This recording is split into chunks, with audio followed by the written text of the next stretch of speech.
Վերջին տարիներին մեծ ակտիվություն է նկատվում համաշխարհային դրամատուրգիան հայերեն թարգմանելու հարցում։ Սրան զուգահեռ հայաստանյան թատրոնները կարծես թե չեն էլ օգտվում այդ թարգմանություններից։ Հետևաբար ում համար են թարգմանվում այդ պիեսները, ընթերցողի թե թատրոնների։ Այս հարցերը զուգահեռ ընթերցումներ հաղորդման շրջանակում կքննարկեն գրականագետ Հայկ Համբարձումյանի եւ թարգմանիչ կինոգետ Զավեն Բոյաջյանի հետ։ Ողջույն։ Պարոն Բոյաջյան, մի քիչ ճակատային հարցով սկսենք, էլի, մանավանդ որ բեմ մատենաշարն եք վարում, որը թարգմանում է, որի շրջանակում թարգմանվում են համաշխարհային դրամատուրգիայի գլուխգործոցներ, ի վերջո պիեսը ընթերցողի համար է, թե թատրոնի ու հանդիսատեսի։ Ընդհանրապես գոյություն ունի նույնիսկ պիեսների տեսակ, որ կոչվում է, որ նախատեսված է ընթերցանության համար, հատկապես օրինակ Բերնարդ Շոուն այդպիսի պիեսներ ունի, որոնք ավելի շատ նախատեսված են ընթերցողի համար, քան հանդիսատեսի։ Լևոն Շանտն էլ այդպես էր մտածում։ Այո, բայց ես համոզված եմ, որ բոլոր լավ պիեսները ի վերջո նույն հաճույքով նաև ընթերցվում են, ինչպես որ կարող են դիտվել բեմում,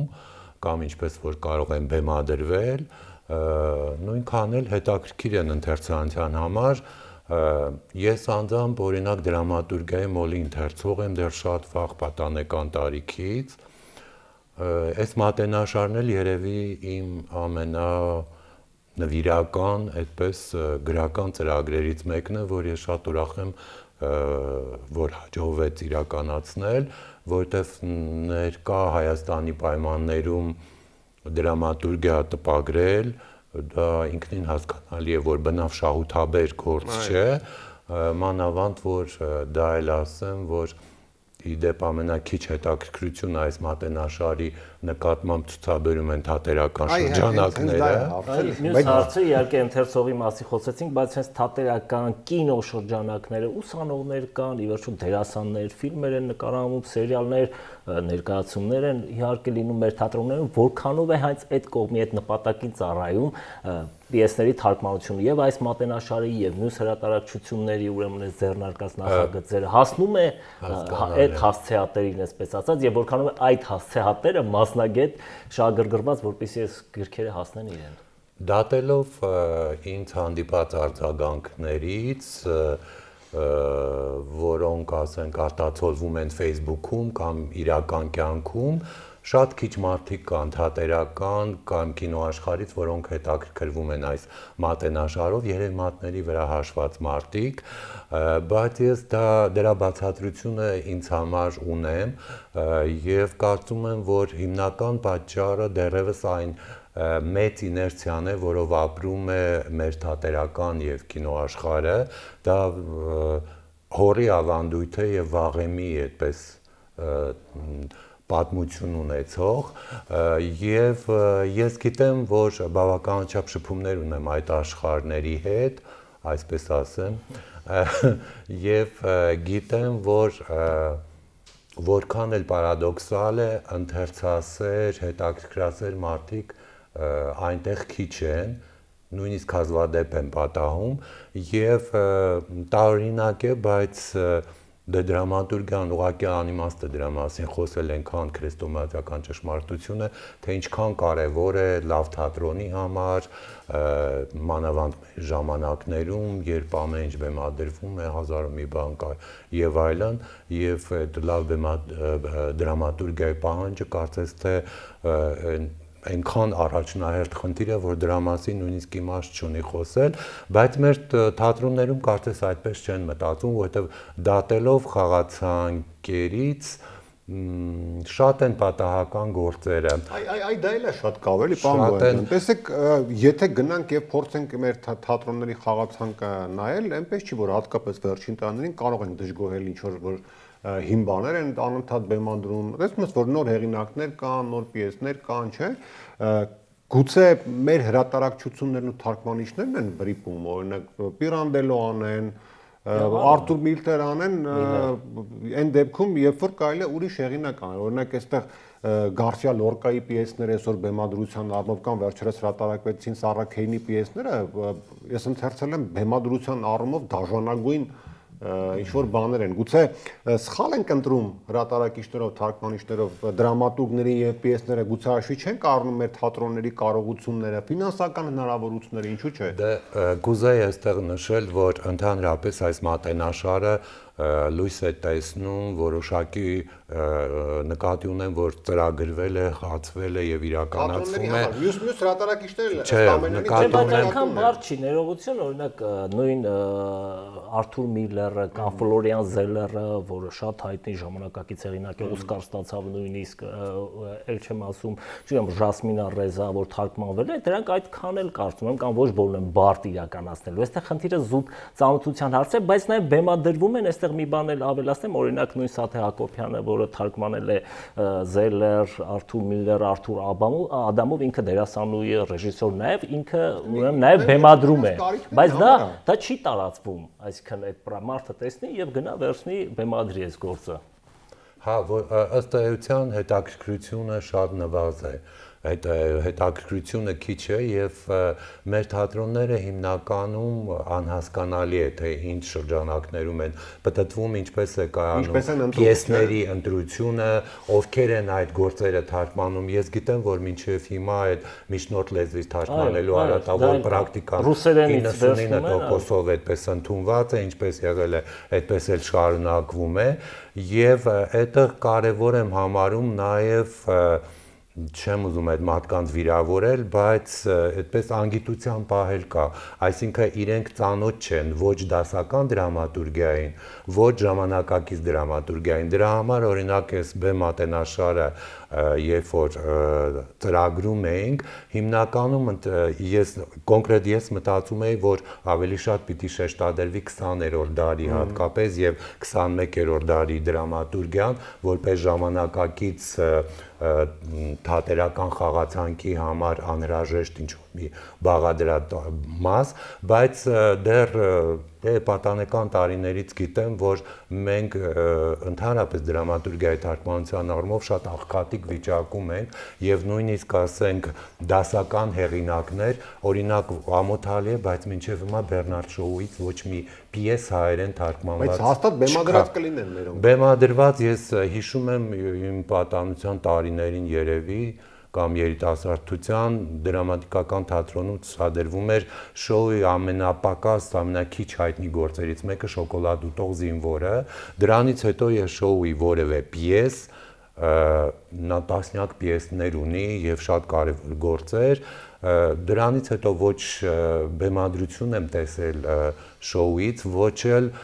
առավել եւս հրատարակված որևէ տեքստ։ Նոր մենք ուզում ենք այս մատենաշարով երկու պիես գոնե ամենահայտնի պիեսներից թարգմանել, հրատարակած ունենալ։ Պիրանդելոն դուք արդեն նշեցիք, որ հրատարակվել է, շատ ուրախ եմ, որտեվ էլի շատ ամոթալի է, որտեվ Պիրանդելոն 20-րդ դարի դրամատուրգիայի թատրոնի հիմնասյուներից մեկն է, մինչև հիմա մենք ասենք գաղափար չունենք ինչ գործեր ունի այդ մարդը կամ նույնիսկ ասենք աբսուրդի թատրոնի այնպիսի ռահվիրա, ինչպիսին Սամուել Բեքետն է, մենք ծանոթ ենք միայն Գոդոյին սպասելիս պիեսով, մինչդեռ Բեքետը հոյակապ գործեր ունի, տասնյակ գործեր ունի եւ իդեպ գործեր եւ դրամատիկական գործեր եւ այսպես տասնյակ ու տասնյակ հեղինակներ կան, սկսած անտիկ ժամանակաշրջանի թատրոնից հետո, որովհետև անտիկ շրջանի թատրոնը բարեբախտաբար Գոհար Մուրադյանի եւ Արամ Թոքչյանի ջանքերով այո թարգմանվում է եւ տպագրվում է, այդ առումով շատ ուրախալի հանգամանք է, բայց դրանից հետո միջնադարյան թատրոն 17-18-րդ դարի թատրոն, ասենք, ով է Կալդերոնը, ընդհանրապես գաղափար չունենք, հա, եւ մինչեւ այդպես 20-րդ դար, արդեն 21-րդ դարի քանի տասնամյակ ենք ապրում, նույն թեմաների խնդիր կա այդուհանդերձ, այսինքն թատրոնը, դրամատուրգիան իր ժամանակի հետ շատ կապված մի երևույթ է, բայց իհարկե սանունները, որ թվարկեցինք, ես հիշեցի նրանց գործեր, իհարկե սրանք հավերժական գործեր են եւ այս թեմաներն էլ ուղղակի նոր ընթերցման ադապտացիայի կարիք կա, ինչն էլ օրինակ պետք է ռեժիսորը անի, չէ՞, ռեժիսոր կա, գուցե սցենարիստ ինչ որ։ Այո, իհարկե, այստեղ դա շատ բարդ խնդիր է, ինձ թվում է շատ կոմպլեքս մեծ բազում, այսինքն ուզում եմ ասեմ, այդ սոխի էֆեկտով շերտեր ունեցող, որտեղ մենք չունենք ոչ համապատասխան կրթական համակարգ, մեզ մոտ մարդիկ, որոնք ասենք թատերական կրթություն են ստանում, գուցե իրենք պատճառաբան են, որ հայերեն դե թարգմանված չկա, ինչպես կարդան եւ այլն, մարդ պիտի անպայման օտար լեզուների իմացություն ունենա եւ այլն, բայց նրանք այդպես էլ ավարտում են դրամատուրգիայի մասին շատ աղոտ համաշխարհային նկատի ունեմ դրամատուրգիա պատկերացումներ ունենալով, հետագայում նրանց ծանոթությունը կամ շփումը դրամատուրգիայի հետ իմ կարծիքով լիովին կախված է զանազան պատահականություններից, ինչ որ ծանոթներ խորհուրդ են տալիս, պատահմամբ այդ մարդը հանկարծանիվ է հայտնաբերում, որ այսպիսի հեղինակ կա, իսկ ընդհանուր առմամբ հիմնականում բավարարվում են շատ հաճախ միջակ պատահական ընտրված գործերով, ընդ որում վատ թարգմանված եւ նաեւ վատ հայերենով եւ այդ հայերենով էլ խաղացվում են այդ գործերը, ես օրինակ շատ մեծ դժվարությամբ եմ կարողանում Հայաստանում թատրոններում ինչ որ գործեր նայել, որովհետեւ այդ ճռճռան լեզուն անբնական հավաստիությունից բացարձակապես զուրկ ուղղակի ականջ է ծակում եւ տարօրինակ է որ միշտ զարմանում եմ որ ինչպես են դերասանները կարողանում գոնե ինչ որ օրգանական շունչ հաղորդել այդպիսի տեքստերին, որոնք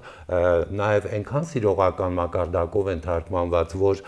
հասկանում ես, որ թարգմանիչը ընդհանրապես բեմական լեզվի, բեմական խոսքի սպეციფიკայի մասին պատկերացում էլ չունի։ Եվ ասենք այդպես ասենք ամուսիններ կամ քույր եղբայր այնպիսի լեզվով են խոսում, որ ընդհանրապես նույնիսկ այլ մոլորակում այդպես չեն խոսում։ Եվ դա այդպես ցուցադրվում է, մարդիկ դա անցալում են, որ հոտնկայս ապահարում են։ Երբեմն է ասում, նաև շատ սիրում են, երբ որ թատրոնը տեսնում է, ընդհանրենք այդ ձեր նշած բոլոր թերություններն ունեցող ներկայացում, որը լեփլեցուն դալիճի պայմաններում է անցնում, բնականաբար պետքա ձեզ չլսեն, ուրեմն լավ են կանում։ Հիմա մենք որպեսի չստացվի քննադատության սլական ընդհանուր դեպի թատրոնն են կողում, պարոն Բաջյան, այդ կարևորեցիք, որ լեզուն ճռճռան չլինի, որտեղ դրամատուրգիայի լեզու կա այնուամենայնիվ, բեմի մացողի լեզու կա, գանք արդեն այս ձեր հակառակ դիրքին, ինչքանով եք վստահ, որ այն ինչ որ թարգմանվում է, այդ թերությունները չունի։ Ինչպես են ընտրվում թարգմանիչները կամ մյուս թարգմանիչների գործերին ծանոթ եք, ինչ եք անում, որ այդ ամեն ինչը ապահովի, որ իսկապես կարողանաք ասել, այ Ժակ Պրևերի վերնասրահի զավակները բեմադրեք հենց այս թարգմանությամբ։ Ընդհանրապես ես կուզեի ասել, որ այս մատենաշարը այնպես ստացվեց, որ երկու ուղղություն ստացավ, դասական գործեր, որոնք մինչև օրս թարգմանված չեն եւ շատ այդպես մեծ բաց է, որ դրանք թարգմանված չեն, օրինակ ասենք Լորկայի պիեսները, որոնք տասնամյակների պատմություն ունեն եւ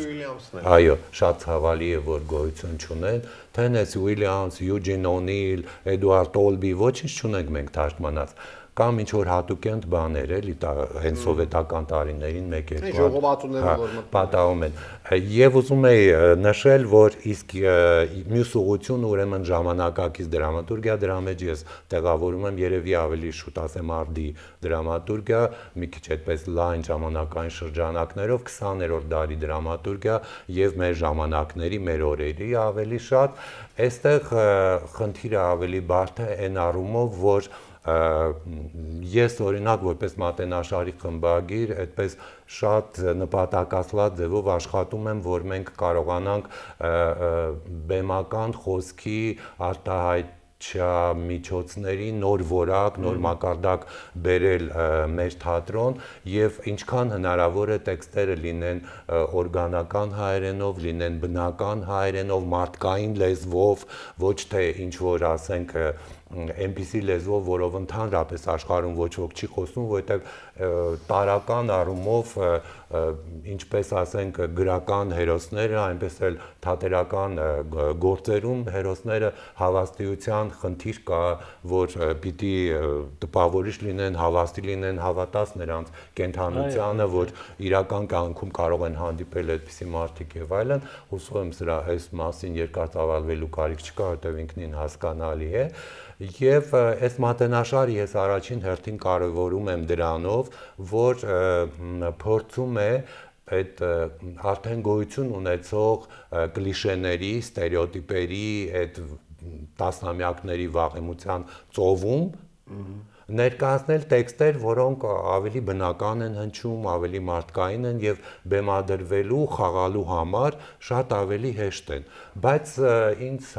երբեմն կարող է նույնիսկ այդ լեզուն է մարդկանց այսպես բանանում, որովհետեւ մենք սովոր ենք, որ բեմից այս լեզվով պետք է հնչի եւ այ ուզում եի ասել, որ ինձ հանդիպել են նաեւ թատերական աշխարհի մարդիկ, դեռևս այն վաղեմի ժամանակներում, օրինակ մեկը չգիտեր, որ հիմա հայտնի դերասան է, չգիտեր, որ ասենք Սարոյանի պիեսներից ես թարգմանել եմ, այդպես խոսք բացվեց հեյով կա պիեսի մասին, ինձ ասեց, որ այդ պիեսը այնպես է թարգմանված, որ անհնար է խաղալ։ Ես շատ զարմացա, որովհետև ես ջանք էի թափել, որ ճիշտ հակառակը հնարավոր լինի, ինչքան հնարավոր է բնական խաղալ։ Ես ասեցի, ինչն է խնդիրը, ասեց դե այդպես ոնց կխոսեն, ասենք ասում է, այս տեսակ մարդ, փոխանակասի այսպիսի մարդ, ասենք այս օրը, այն օրը, ասում եմ այդ պիեսը, եթե խոսքը հեյով կայի մասին է կոնկրետ, գործողությունը կատարում է բանտում։ Հերոսը խաղամոլ է հասարակ մի երիտասարդ, որը արդարադատությունից փախչելու այդպես ճիքով այդպես է հայտնվել, եւ երկրորդ հերոսը պարզապես բանտի հավաքարարն է։ Ասում եմ, այդ մարդիկ ուղղակի եթե նույնիսկ մեծ ցանկություն ունենան, հնարավոր չի, որ այդպես գրական ճռճռան լեզվով արտահայտվեն։ Այդ մեկ։ Երկրորդը Սարոյանն իր պիեսը գրել է շատ խոսակցական անգլերենով, նույնիսկ շատ ավելի խոսակցական, քան դա հայերենում հնարավոր է արտադրել, վերարտադրել նկատի ունեմ եւ ել չեմ խոսում նշածս հավաստիության մասին, որ մի քիչ բնական պիտի լինի այդ ամեն ինչը, որ մենք կարողանանք այդ կատարվող դեպքերին հավատալ եւ այլն, բայց ես հասկացա, որ այդ մարդու համար այդ իմ ասածները ինչ որ այլ օպերայից են, որտեվ երբևէ ինքը այդպիսի խնդիր չի դրել եւ դեր ասածին ման ինքը բարձրանում է բեմ եւ ինքնին ենթադրվում է, որ ինքը պետք է խոսի ամենավերին գրական հայերենով հաշվի չառնելով ով է իր հերոսը, ինչ կրթական ցենզ ունի, ինչ սոցիալական խավից է, ինչ մարդ է ի վերջո եւ նաեւ ասենք ինչ իրավիճակում է, որտեւ ինտիմ իրավիճակում մարդիկ այլ կերպ են արտահայտվում, ընտանեկան հանգամանքներում այլ լեզու է, պաշտոնական լեզուն ուրիշ է եւ այլն։ Եթե ասենք թատրոնի աշխարհում ինչ որ դեր կատարող մարդը որևէ ֆունկցիա նկատում եմ դերասան, ռեժիսոր, այս մանրամասները, ներբերանքները չի հասկանում, դե ներեցեք, ես ընդհանրապես հրաժարվում եմ նման մարդուն վերաբերվել որպես պրոֆեսիոնալի, որովհետև դա սիրողական վերաբերմունք է։ Եվ այս մատենաշարի ամենակարևոր խնդիրներից մեկն էլ դա է։ Ես ընդունում եմ, հասկանում եմ, որ գուցե նաև այդ լեզուն հնարավոր է, որ ինչ որ խոչընդոտների, այսինքն հակադրվում է ընդունված ստերեոտիպերին եւ համարվում է, որ խաղալու համար այդքան էլ հեշտ չէ, բայց իրականում ճիշտ հակառակն է։ Այո։ Կարծեմ, եթե չեմ սխալվում, Շվարցի պիեսների մասին էլ ես վերջերս ասացին ինձ, այդպես հպանցիկ, որ այնպիսի լեզվով է, որ դժվար է խաղալ բան, բայց Շվարցի պիեսները, որ Լիզա Ճաղարյանն է թարգմանել եւ ես համարում եմ այս մատենաշարի լավագույն գրքերից մեկը, ուղղակի հոյակապ լեզվով է թարգմանած, այսպես մի հայերենի հրավառություն է, սրամտության, ընտիր բնական հայերենի ուղղակի տոնահանդես է եւ դրա մասին ասել, որ դա ասենք բարդ է բեմադրել խաղալու համար, ինձ համար ուղղակի իսկ գուցե նաև մեզանում այն ներկայացումները, որոնք մեծ այսպես հրճակ են ունենում, պայմանավորված են այնտեղ խաղացող դերասանների հանգամանքով, այ որքանով այսպես ասած աստղային դերասանները կարող են այս ամեն ինչը ներկայացնել մեկ, որքանով, այսինքն ռեժիսորները, բեմադրիչները ընկալում են այս գրականության եւ մեր ժամանակի կապը, որտեղ շատ կարեւոր է։ Ես ուզում եմ գնալ թատրոն եւ այնտեղ տեսնել իմ ժամանակը, ինձ մտահոգող հարցերի ինչ որ պատասխաններ գտնել կամ գոնե ապրումներ ունենալ, բայց ոչ խաղը, ոչ ընտրված պիեսը եւ ոչ էլ ուրեմն այդ ներկայացումը ընդհանրապես բեմադրությունը ինձ այդ ապրումը նույնիսկ չեն տալիս, որպեսզի ես ապրումակցեմ եւ դրանով իմ մեջ ինչ որ բան փոխվի, էլի։ Դա շատ ցավալի է իհարկե, բայց ես հուսով եմ եւ կարծում եմ, որ այս մատենաշարը եւ ոչ միայն այս մատենաշարը, նաեւ այլ նախաձեռնություններ, այլ հրատարակչությունների կողմից կնպաստեն, որպեսզի միջավայրը ավելի առողջանա եւ ավելի թատերային դառնա բուն իմաստով եւ կնպաստեն, որպեսզի, ասենք, Թենեսի Ուիլյամսի նման հեղինակը բեմադրվի, սովետական տարիներին օրինակ բեմադրվում էր, դե մի կողմ թողնենք, թե ինչ մակարդակի ներկայացումներ էին դրանք, ասենք հիմնական հեռուստատեսային, երևի թե, բայց այսօր եւ հետաքրքիր դերասանական ուժեր կան եւ կարծես թե եթե այդպես ականջար լուր լինենք թատերական աշխարհին, ինչ որ աշխուժություն կա, օրինակ ասենք համազգային թատրոնը անդադ նորանոր գործեր է բեմադրում եւ այդպես ակնհայտորեն թատերական կյանքը աշխուժացել է, նորանոր բեմադրություններ, ասենք Մհեր Մկրտչյանի թատրոնում ինչ որ հետաքրքիր բաներ են անում, կամ երիտասարդներ կան, որոնք որևէ այս կամ այն թատրոնից դուրս ընդհանրապես ինչ որ բաներ են բեմադրում, ինձ վիճակվել է նախորդ տարիներին մի քանի այդպիսի գործեր էլ տեսնել, հուսով եմ, որ ի վերջո մեր թատերական աշխարհը, այսպես ասեմ, շրջադարձ կկատարի դեպի լավ դրամատուրգիա, լավ թարգմանված դրամատուրգիա, կհասկանա բնական այսօրվա պահանջներին հարիր հայերենի անհրաժեշտությունը, որ անպայման պիտի հնչի մեր բեմից, որպեսզի մեր բեմը ոչ թե այդպես փոշոտ ու հնաոճ, այդպես ռետրո ոճով երևա, այլ շատ ավելի ժամանակակից, արդիական եւ կարծում եմ, որ եւ այս մատենաշարը եւ մյուս նախաձեռնությունները այդպես ի վերջո վտակների նման միանալով մի գետ կկազմեն, որը կարող է փոխել մեր թատերական միջավայրը, մեր թատերական կյանքը եւ դուք էլ կգնաք թատրոն եւ ավելի հետաքրքիր գործեր կնայեք, թե խաղացանկի առումով, թե բեմադրության առումով։ Մենք էլ ենք հուսով, շնորհակալություն իհարկե այս թեմային այսպես մասնագիտորեն լավ անդրադառնալու համար եւ մենք էլ ապագայում հուսով եմ նույնիսկ այստեղ ռեժիսորներ կհրավիրենք, որոնք լավ թարգմանված գրականության դրամատուրգիայի վրա լավ ներկայացումներ արած կլինեն եւ կփորձենք հասկանալ դժվար է այդ գործը, թե հեշտ։ Ամեն դեպքում կարդանք այս թարգմանական դրամատուրգիան։ Շնորհակալություն։ Շատ լավ, ես էլ եմ շնորհակալ։